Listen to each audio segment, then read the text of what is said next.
అయిపోయి 100 మంది 70 మంది వీళ్ళకి ఎందుకు అవసరం అండి? వీళ్ళకి నేను ఒకటే అడుగుతున్నా. ఇప్పుడు నిన్న మీరు ఎవరన్నా ఏదైనా అల్లం చేస్తారు, బయటకు వెళ్తే చేతులు వేస్తారు చూడండి.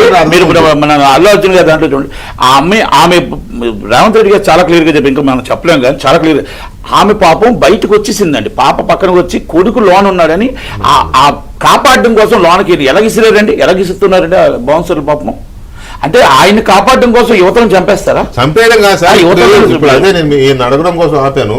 సరే, బౌన్సర్ల విషయంలో రేవంత్ రెడ్డి గారికి, ముఖ్యమంత్రి రేవంత్ రెడ్డి గారికి ఒక విజ్ఞప్తి ఏంటంటే, ఎవరైనా తెలంగాణలో for that matter any state ఎవరైనా ఒక గన్ కావాలనుకుంటే పోలీస్ పర్మిషన్ తీసుకుని పోలీస్ లైసెన్స్ ఇస్తేనే ఆ లైసెన్స్ ప్రకారం గన్ కొనుక్కుంటారు. పోలీసులు అడిగినప్పుడు ఎలక్షన్లు అప్పుడు కానీ ఇంకేదైనా గొడవ ఉన్నప్పుడు కానీ గన్స్ డిపాజిట్ చేస్తారు. ఉదాహరణకు మోహన్ బాబు గారి ఇంట్లో గొడవ అవుతుంటే గన్స్ ఇచ్చేయండి అంటే రిటర్న్ ఇచ్చేసారు, తర్వాత మళ్ళీ ఇస్తే తీసుకుంటారు.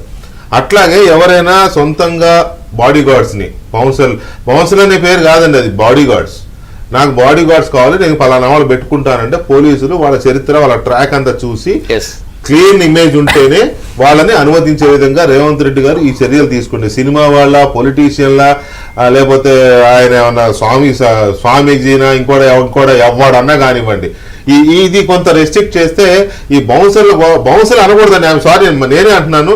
ఈ బాడీ గార్డ్స్ గోలా unlicensed private body guards rowdy షీటర్లను పెట్టుకొని ఈ సెక్యూరిటీ పొందే విధానానికి స్వస్తి పలకాలి అని రేవంత్ రెడ్డి గారికి ఒక విజ్ఞప్తి చేస్తూ, ఇప్పుడు ఇందులో అల్లు అర్జున్ బెయిల్ కోసం కోర్టును తప్పుదోవ పట్టించాడు అనేది ఒక విషయం బయటకు వచ్చింది సార్.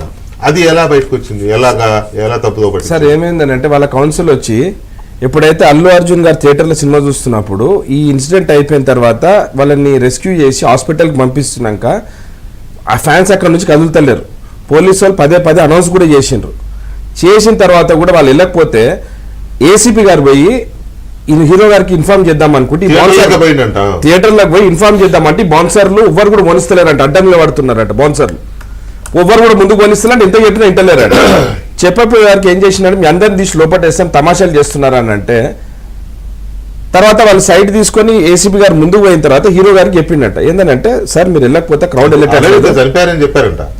మీరు వెళ్ళేదాకా క్రౌడ్ పోయేటట్లేరు, ఇద్దరు ఆల్రెడీ చనిపోయి ఉన్నారు, మీరు వెళ్తే మంచిది సార్, లేకపోతే మీకు ఇబ్బంది అవుతుంది, మాకు ఇక్కడ క్రౌడ్ కంట్రోల్ అవుతలేదని అంటే, నేను మొత్తం సినిమా కంప్లీట్ అయ్యేదాకా నేను 11 ఇక్కడ నుంచి అని చెప్పి చాలా గట్టిగాని, తర్వాత ఏదో అక్బరుద్దీన్ ఓవైసీ గారు అన్నట్టు సినిమా హిట్ అవుతుంది అని అన్నాడట. ఈ రోజు అసెంబ్లీ అంటే ఒక దేవాలయం లాంటి, దాంట్లో ఆన్ రికార్డ్ ఉంటుంది, ముఖ్యమంత్రి గారు కూడా ఇలా ఆన్ రికార్డ్ ఉండాలని చెప్పేసి వాళ్ళ స్టేట్మెంట్ కూడా ఇచ్చిందని నేను అర్థం చేసుకుంటాను, అంతే కదా. సో అక్కడ ఏం చెప్పినా కానీ కూడా ఆన్ రికార్డ్ కాబట్టి చెప్పిన తర్వాత పోకపోతే అప్పుడు డీసీపీ గారు వచ్చి ఇమ్మీడియట్ లోపలికి వచ్చి వీళ్ళందరినీ బౌన్సర్లను తీసి లోపటేయండి, హీరో గారిని అక్కడ వెళ్ళకపోతే ఇమ్మీడియట్ 5 minutes లోపల అరెస్ట్ చేస్తామని చెప్పి ఎప్పుడైతే